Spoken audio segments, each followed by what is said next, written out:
اول حاجه نصوم يوم عرفه. احنا عرفنا ان الصيام يكفر سنتين، فلازم نصوم يوم عرفه. لازم ده يعني وجوبا ولا استحبابا ولا ايه؟ استحبابا. تصوم طبعا غصب عنك تصوم.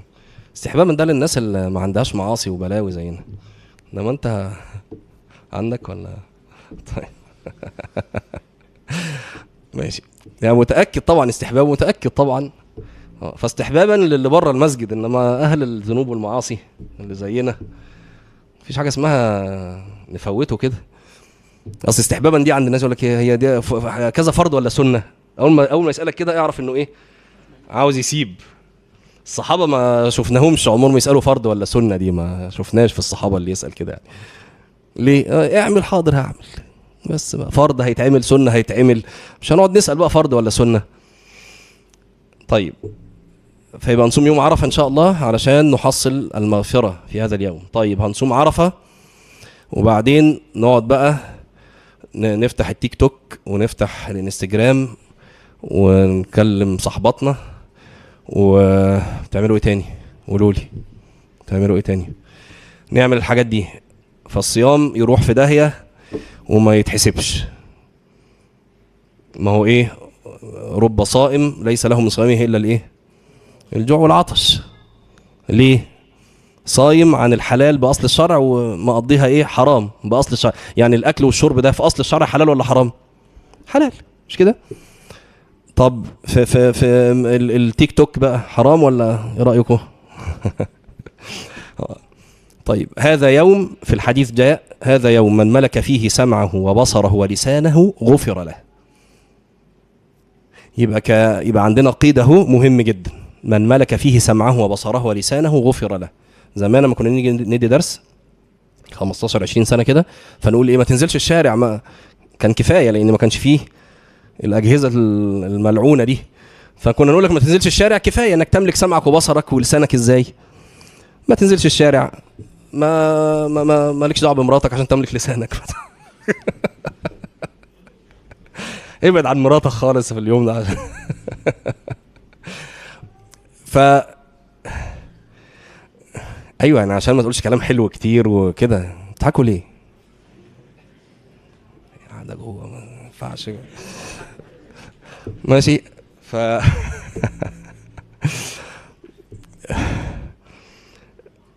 النهارده ما ينفعش نقول كده. لازم نقول ايه بقى؟ التليفون بتاعك مش معاك يوم عرفه. اصلي يا شيخ مش معاك يوم عرفه. اصلي يا شيخ ومش اصلي يا شيخ، الكلام ده تقوله لحد غيري، معلش احنا جايبينها من تحت. تليفونك مش معاك يوم عرفه. طب بس يعني هقرا عليه مش معاك. اصل انا الدروس كلها عليه. ما تسمعش دروس، مش عاوزين تسمع دروس. تليفونك مش معاك يوم عرفه، خلصت، ملهاش تاني. قعدنا ندادي في الناس ونقول لهم اقفل الفيسبوك واقفل الانستجرام واقفل، ما بيحصلش. اصل صعب جدا. طب انا هفضحك بقى قدام نفسك. لو حضرتك رايح البحر ماشي، مش التليفون ده بيتساب في الشاليه ولا في مش عارف فين، ومدة وانت قاعد على الشط عادي جدا بيتساب بالساعتين والثلاثة والخمسة والعشرة لغاية ما تبقى ترجع له. بيحصل، ومش بيحصل يوم، بيحصل يوم واثنين وثلاثة عادي جدا. فهتسيب تليفونك من فجر عرفة لمغرب عرفة، تليفونك مش معاك، تليفونك في حتة وانت في حتة. ليه؟ هذا يوم من ملك فيه سمعه وبصره ولسانه غفر له. فاحنا ما ينفعش يطلع عرفة واحنا مش مغفور لنا يا جماعة، ما ينفعش، ما ينفعش. المعنى الثالث اللي يتعمل في عرفة او من اعمال عرفة انك تعتكف. يبقى تيجي مسجد تقعد من الفجر للمغرب لو تعرف تعمل ده، لو سهل عليك. الشباب طبعا سهل عليهم، يعني عشان ما الشيخ قال لو سهل وانا مش سهل، لا انت سهل عليك، انت الشباب ييجوا المسجد يعني. ماشي، احنا بنتكلم اللي هو من فوق ال80 بقى، يعني دول اللي ممكن ايه يعني نقول لهم خلاص خلوها من الظهر. ليه؟ اول حاجه الاعتكاف من جمله الاعمال الصالحه، مش كده؟ يعني انت اعتكف في اي يوم تثاب ولا ما تثابش؟ اي يوم في السنه تثاب. وهذه الايام العشر الأعمال فيها أو الأعمال الصالحة فيها أحب إلى الله من كل عمل ومن كل من سائر الأيام. فده من جملة الأعمال الصالحة. يبقى دي أول حاجة. تاني حاجة أن الاعتكاف في قول كثير من أهل العلم لا يصح إلا بصيام. الاعتكاف لا يصح، يعني ما ينفعش حد في قول كثير من أهل العلم. في بعض أهل العلم يقول لك لا اعتكف حتى لو مش صايم، لكن احنا يعني من فضل ربنا سبحانه وتعالى اليوم ده احنا ايه؟ صايمين، فيبقى نعتكف. ثالث حاجة إن هذا عون على أن تملك سمعك وبصرك وإيه؟ ولسانك. يبقى كانوا إذا صاموا قعدوا في المساجد وقالوا نحفظ سمعنا وبصرنا. ده كلام مين؟ الإمام أحمد. كانوا إذا صاموا قعدوا في المساجد وقالوا نحفظ أسماعنا وأبصارنا. فنقعد في المسجد ونقول نحفظ أسماعنا وأبصارنا، ما نخرجش من المسجد اليوم ده، نعتكف. والتعريف في الأمصار ممكن يتعمل ايه التعريف؟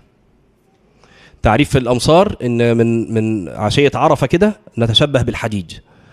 فالناس تروح المسجد وبعدين يقعدوا بقى في الذكر، يقعدوا واحد يدي درس من العصر للمغرب. بعض أهل العلم رخص فيه، مذهبنا مذهب الحنابلة أنه لا بأس بالتعريف في الأمصار. الإمام أحمد رخص فيه ولم يفعله. وممن ورد عنه ذلك التعريف ابن عباس رضي الله عنه، وهو فقيه، وكان يذهب إلى المسجد يقرأ البقرة وآل عمران يفسرها آية آية، يفسر البقرة وآل عمران في هذا الوقت. وهذا من التشبه بالحجيج، ان هم واقفين في الموقف، احنا قاعدين في بيوت ربنا سبحانه وتعالى. فدي كلها من أعمال يوم عرفة. هي عاوز في 5 دقايق نقرأ حتة صغيرة لابن رجب.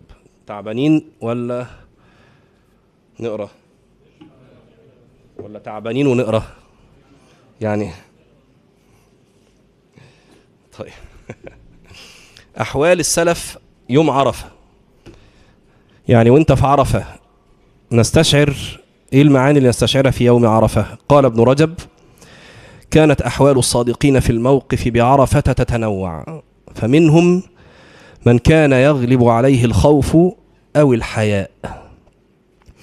وقف مطرف بن عبد الله بن الشخير وبكر المزني بعرفة، فقال أحدهما: اللهم لا ترد أهل الموقف من أجلي. هم أولياء سادات ومع ذلك يتهمون أنفسهم، فبيقول يا رب هترد كل دول عشان أنا فيهم؟ يعني هو يتهم نفسه إن أهل الموقف لو ردوا من أجلي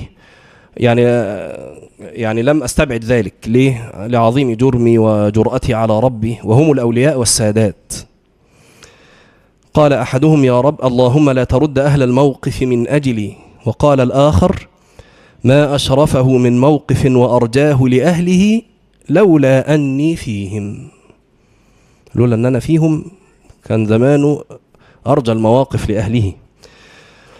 وقف الفضيل بعرفة والناس يدعون وهو يبكي بكاء الثكلى المحترقة، قد حال البكاء بينه وبين الدعاء، مش عارف يدعو من البكاء. فلما الفضيل بن عياض طبعا من سادات القوم، فلما كادت الشمس أن تغرب رفع رأسه إلى السماء وقال: وسوءتاه منك وإن عفوت. وقال الفضيل أيضا لشعيب بن حرب وهو بالموسم: إن كنت تظن أنه شهد الموسم أحد شرا مني ومنك فبئس ما ظننت. دعا بعض العارفين بعرفة فقال: اللهم إن كنت لم تقبل حجي وتعبي ونصبي فلا تحرمني أجر المصيبة على تركك القبول مني. وقف بعض الخائفين بعرفة إلى أن قرب غروب الشمس فنادى: الأمان الأمان، قد دنا الانصراف، فليت شعري ما صنعت في حاجة المساكين. وإني من خوفكم والرجا أرى الموت والعيش فيكم عيانا، فمنوا على تائب خائف أتاكم ينادي الأمان الأمان. إذا طلب الأسير الأمان من الملك الكريم أمنه. الأمان الأمان، وزري ثقيل وذنوبي إذا عددن تطول. أوبقتني وأوثقتني ذنوبي فترى لي إلى الخلاص سبيل. وقف بعض العارفين الخائفين بعرفة فمنعه الحياء من الدعاء، فقيل له: لم لا تدعو؟ فقال: ثم وحشة، يعني ثم وحشة بينه وبين ربه لذنوبه أو لما يعتقده ذنوبا من نفسه. فقيل له: هذا يوم العفو عن الذنوب. فبسط يديه ووقع ميتا. حدا بها الحادي إلى نعمان فاستذكرت عهدا لها بالباني، فسالت الروح من الأجفان تشوقا إلى الزمان الفاني. وقف بعض الخائفين بعرفات وقال: إلهي، الناس يتقربون إليك بالبدن، الناس يتقربون إليك بالبدن بالجمال، وأنا أتقرب إليك بنفسي. ثم خر ميتا. ما يرضى المحبون لمحبوبهم بإراقة دماء الهدايا، وإنما يهدون له الأرواح. كان أبو عبيدة الخواص قد غلب عليه الشوق والقلق حتى يضرب على صدره في الطرق ويقول: وشوقاه إلى من يراني ولا أراه. وكان بعدما كبر يأخذ بلحيته ويقول: يا رب، قد كبرت فأعتقني. ورؤي بعرفة وقد ولع به الوله وهو يقول: سبحان من لو سجدنا بالعيون له على حمى الشوك والمحمى من الإبر لم تبلغ العشر من معشار نعمته ولا العشير ولا عشرا من العشر. هو الرفيع فلا الأبصار تدركه، سبحانه من مليك نافذ القدر. سبحان من هو أنسي إذ خلوت به في جوف ليلي وفي الظلماء والسحر.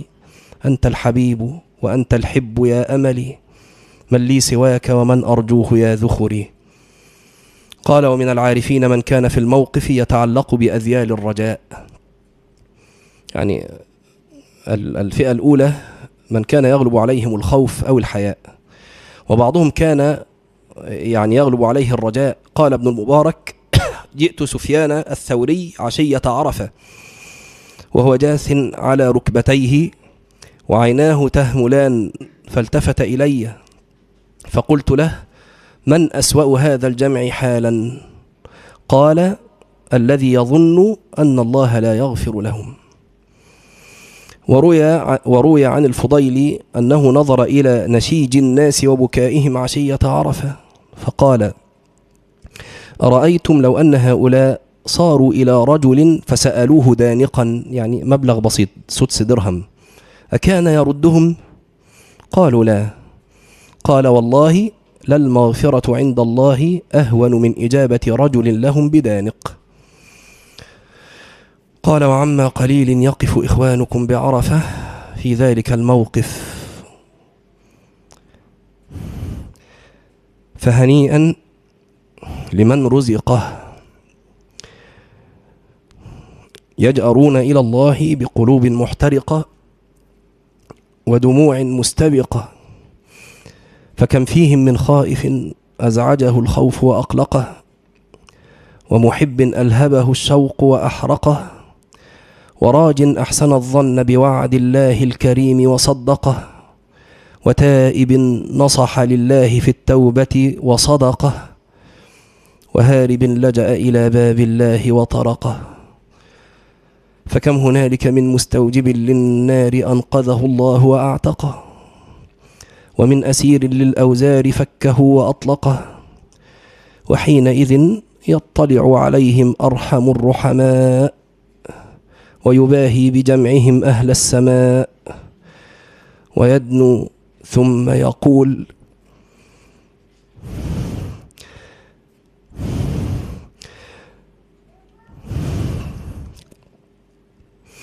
ما أراد هؤلاء لقد قطعنا عند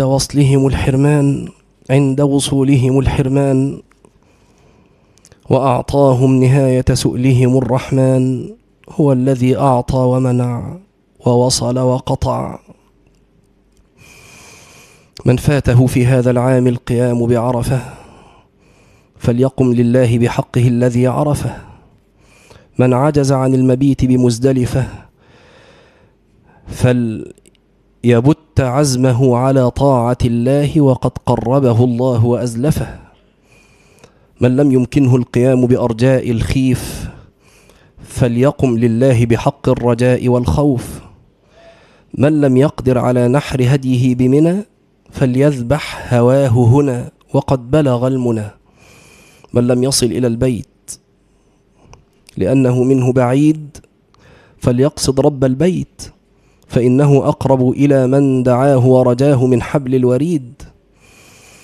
نفحت في هذه الأيام نفحة من نفحات الأنس من رياض القدس على كل قلب أجاب إلى ما دعي. يا همم العارفين بغير الله لا تقنعي.